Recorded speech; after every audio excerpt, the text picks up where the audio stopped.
राजनीति विज्ञान की इस ऑनलाइन कक्षा में आप सभी का स्वागत है। आज हम राष्ट्रीय आंदोलन में उग्र राष्ट्रवादियों के विचार, उनकी कार्यप्रणाली, उनके योगदान, उदारवादियों से उनके मतभेद, उनसे उनकी भिन्नता आदि विषयों पर चर्चा करेंगे। जो हमारा पिछला संवाद था उसमें हमने उन कारणों पर चर्चा की थी जिसने भारतीय राष्ट्रीय आंदोलन में उग्र राष्ट्रवाद के उदय में सहायता की थी। मैंने आपको ये भी बताया था कि उदारवादियों की जो संवैधानिक साधनों की कार्य पद्धति थी, जिसमें वह ब्रिटिश शासन के प्रति निष्ठा रखते हुए आंतरिक सुधारों के लिए प्रयास कर रहे थे, वो कार्यप्रणाली अपने उद्देश्यों में सफल नहीं हो पाई। वो कार्यप्रणाली उन साधनों के माध्यम से उदारवादी ब्रिटिश सरकार से किसी भी प्रकार का वांछित जो सुधार था वो नहीं करवा पाए। इस कारण कांग्रेस के भीतर और कांग्रेस के बाहर ऐसे वर्ग, ऐसे समूह का प्रभाव बढ़ता जा रहा था जो उदारवादियों की राजनीतिक भिक्षावृत्ति की संवैधानिक साधनों की नीति की तीव्र निंदा करते थे।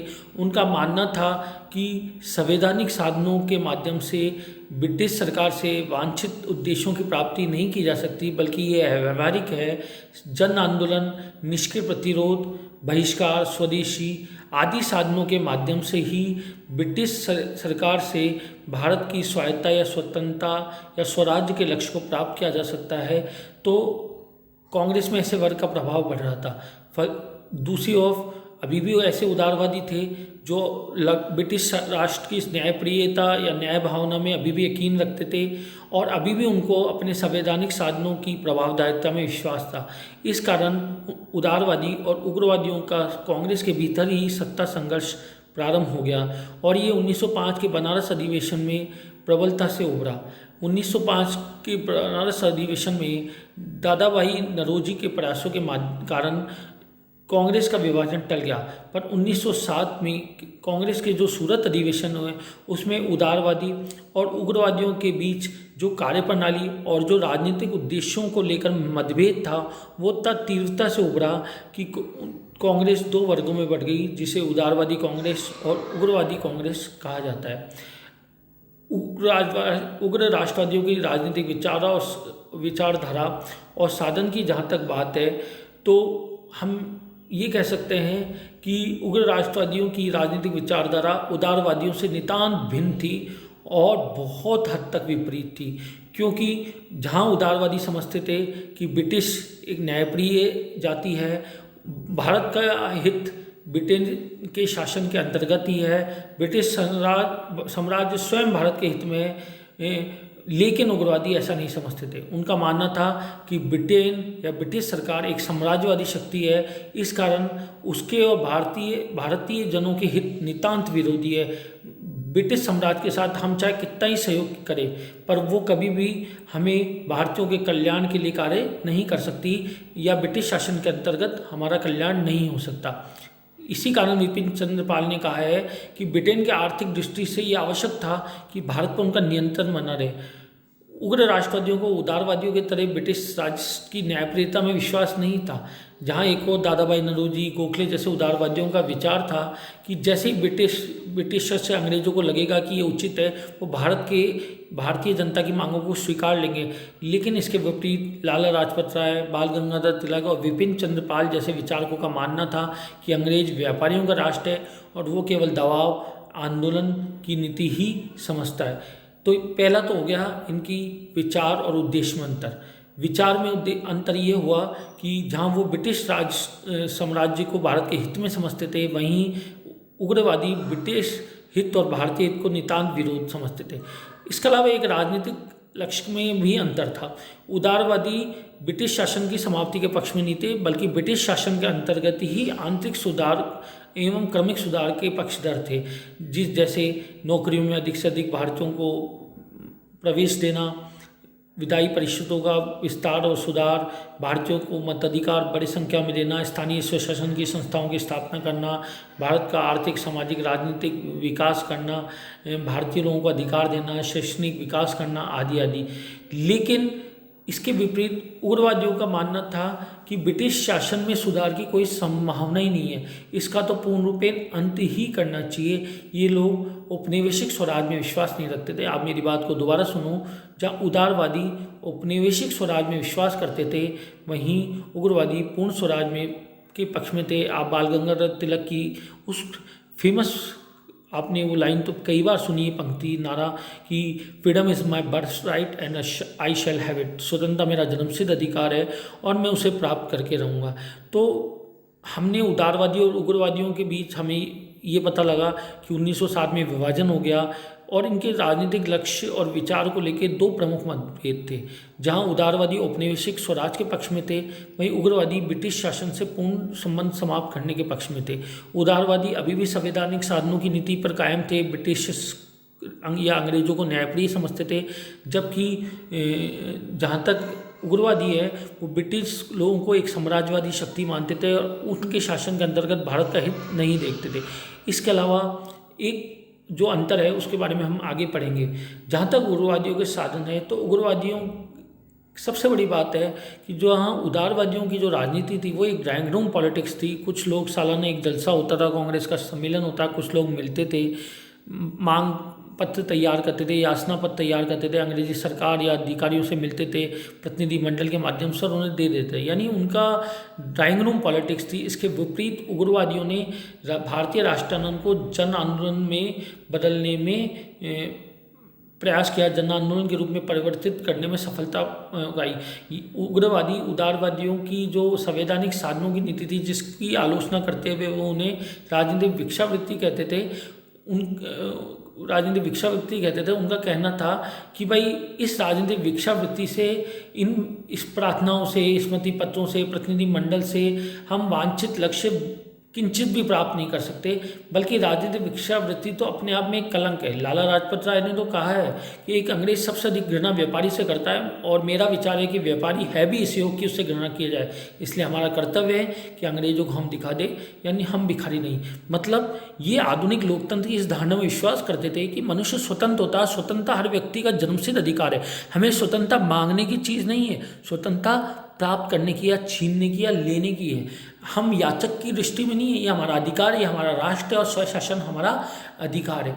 तो ये इनके साधनों में अंतर था। ये मांग पत्र, प्रार्थना पत्र, प्रतिनिधि मंडल की जो उनकी नीति थी, जिनको ये राजनीतिक भिक्षावृत्ति करते थे, उससे ये सहमत नहीं थे। इनका मानना था, इनका तर्क था कि ऐसी नीति, ऐसी प्रजातांत्रिक नीति इंग्लैंड जैसे स्वतंत्र और लोकतांत्रिक देशों में तो संभव है, वहाँ पे तो इन नीति के माध्यम से वांछित राजनीतिक परिवर्तन किए जा सकते हैं, लेकिन भारत जैसे पराधीन और साम्राज्यवादी शक्ति द्वारा शासित देश में इस तरह के संवैधानिक आंदोलन के आधार पर स्वतंत्रता का स्वप्न देखना स्वयं को देखना एक धोखा देने के समान ही है। तो इनने एक तरह से निष्क्रिय प्रतिरोध की नीति दी। निष्क्रिय प्रतिरोध में के जो प्रमुख आयाम थे, जो प्रमुख आधार थे, वो थे स्वदेशी, बहिष्कार, राष्ट्रीय शिक्षा और क्या बोलते हैं आंदोलन।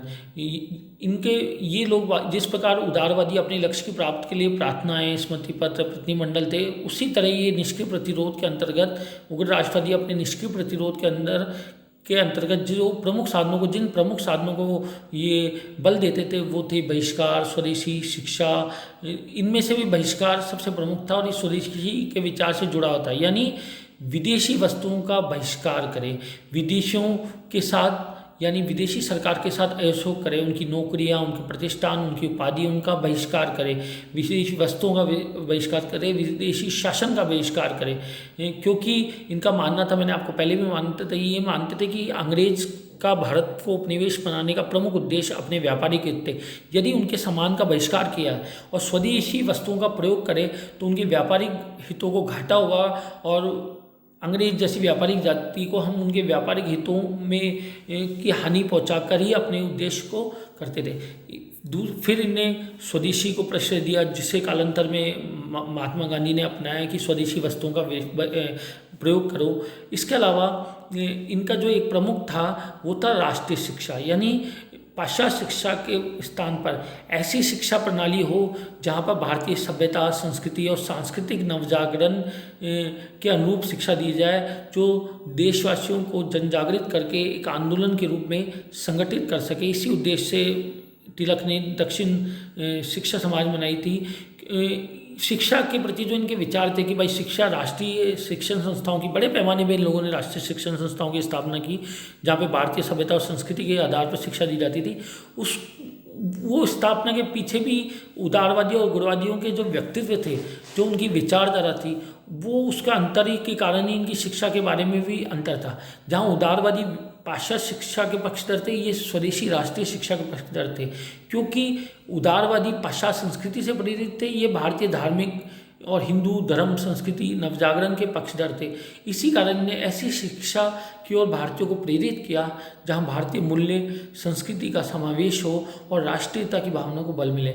तो इनके जो निष्क्रिय प्रतिरोध की जो नीति थी, उसमें मैंने आपको बताया स्वदेशी, बहिष्कार, राष्ट्र आंदोलन प्रमुख थे और इससे इनको सफलता भी प्राप्त हुई। क्या बोलते, बड़े पैमाने पर इनने जनता को अपने साथ जोड़ा। इनकी बहिष्कार की नीति से विदेशी उद्योग, भारतीय उद्योग, विशेषतः वस्त्र उद्योग को बल मिला। ठीक है, जो भारतीय उद्योगपति थे वो उन्होंने भी प्रत्यक्ष या परोक्ष रूप से आंदोलन को समर्थन, नैतिक समर्थन या भौतिक समर्थन देना प्रारंभ किया। तो बड़े पैमाने पर ऐसा युवा उभरा जो भारतीय संस्कृति पे गौरव अनुभूत करता था और उन प्रयास जन आंदोलन से अपने आप को संगठित कर एक पश्चात विदेशी शासन की मुक्ति के लिए प्रयास कर रहा था। तो ये उदारवादियों की कार्यप्रणाली में भी थे। अब जहाँ तक हम बोलें कि उदारवादी और उग्रवाद में क्या अंतर था, तो देखो पहला अंतर तो ये मैंने आपको बताया कि ये दोनों ही राष्ट्र आंदोलन की दो धाराएं रही है और दोनों ही धारणाओं का मूल उद्देश्य भारतीय जनता का हित साधन था। लेकिन हित साधन किस प्रकार किया जाए इस और उसके लिए किन साधनों को अपनाया जाए, इसके संबंध में दोनों विचारधाराओं का अंतर रहा है और इन अंतरों को हमें मालूम होना चाहिए। ये अंतर परिस्थितियाँ भी थी, क्योंकि जब उदारवादी भारतीय राजनीतिक पटल पे उभरे तो उस समय की परिस्थितियाँ ऐसी ही थी, वो अंग्रेजों का सक्रिय विरोध नहीं कर सकते। लेकिन जब उग्रवादी लाल बाल पाल भारतीय कांग्रेस में उनका प्रभाव बढ़ा, तब कांग्रेस की स्थापना के 20 वर्ष हो गए थे और कांग्रेस की जड़ें स्थापित हो गई थी और काफ़ी हद तक भारतीय कांग्रेस के बैनर के तले संगठित हो गए थे। तो वो उस जन आंदोलन को करने में समर्थ थे। तो जहाँ तक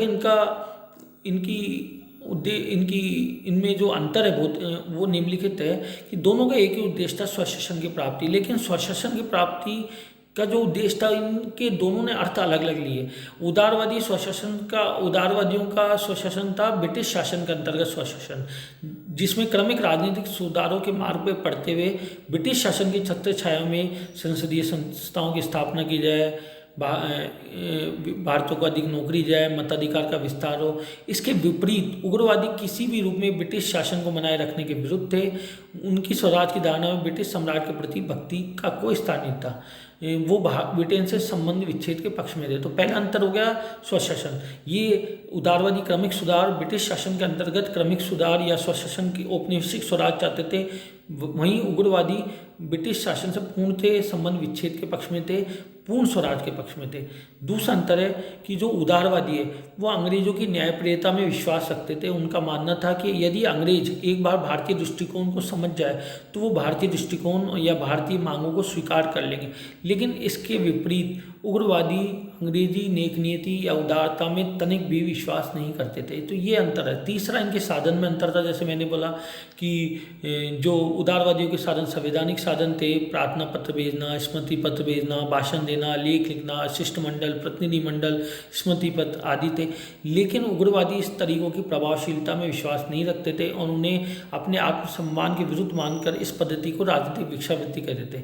इसके विपरीत वो जन साधारण के बीच कार्य करने में विश्वास रखते थे। निष्क्रिय प्रतिरोध, स्वदेशी विदेशी माल के बहिष्कार, स्वदेशी संस्थाओं के निर्माण, राष्ट्रीय शिक्षा आंदोलन, सत्याग्रह आदि विचारों के पक्ष में थे।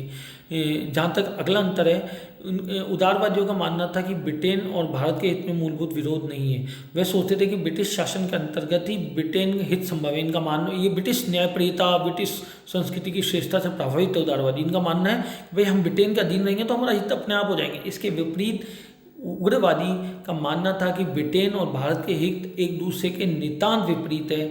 ब्रिटिश शासन के अंतर्गत भारत का विकास कभी नहीं हो सकता। और सबसे बड़ा अंतर था कि उदारवादी पश्चिमी सभ्यता और संस्कृति से प्रभावित थे, जबकि उग्रवादी प्राचीन धर्म, सभ्यता और संस्कृति, हिंदू राष्ट्रीयता के पोषक थे। उदारवाद की प्रेरणा पश्चिम थी तो उग्रवाद की प्रेरणा पूर्व थी।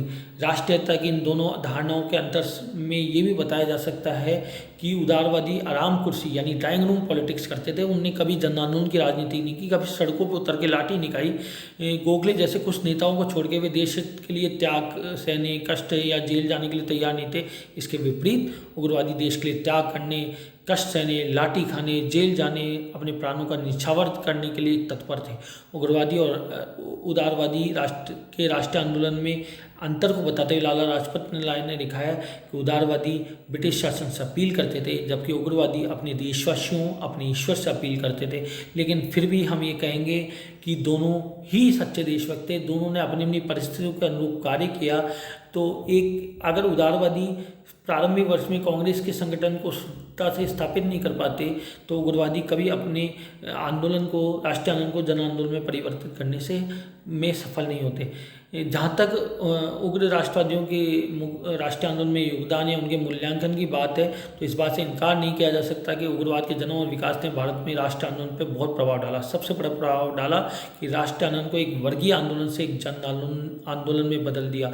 उन्होंने अत्यंत प्रभावशाली रचनात्मक कार्यक्रम अपनाया। स्वदेशी बहिष्कार के माध्यम से सामान्य जनता, मजदूरों, महिलाओं, युवाओं उसको राष्ट्रीयता जोड़ा और राष्ट्रीय आंदोलन एक जनवादी आंदोलन बन गया। जो कांग्रेस का प्रारंभिक स्वरूप था 19वीं सदी तक, ये केवल राष्ट्रीयता या भारत का राष्ट्रीय आंदोलन केवल उच्च शिक्षा संपन्न वर्ग तक की संपत्ति थी। लेकिन उग्रवादियों ने जो साधन अपनाए, जो आंदोलन करे, जिस तरह शिवाजी उत्सव, जिस तरह दुर्गा पूजा, जिस तरह गणेश पूजा आदि धार्मिक प्रतीकों की सहायता ली, जिस तरह के केसरी और मराठा जैसे समाज और पत्रों का तिलक ने प्रसारण किया, इनके माध्यम से इनने एक बड़े युवा वर्ग को, मजदूरों को, महिलाओं को और एक सामान्य जनता को राष्ट्रीय आंदोलन से जोड़ा। यहाँ तक ये कहना भी असंगत न होगा कि ये उग्रवादियों द्वारा चलाया गया बहिष्कार तथा स्वदेशी आंदोलन बाद में महात्मा गांधी द्वारा चलाया गया आंदोलन का बीज रूप था।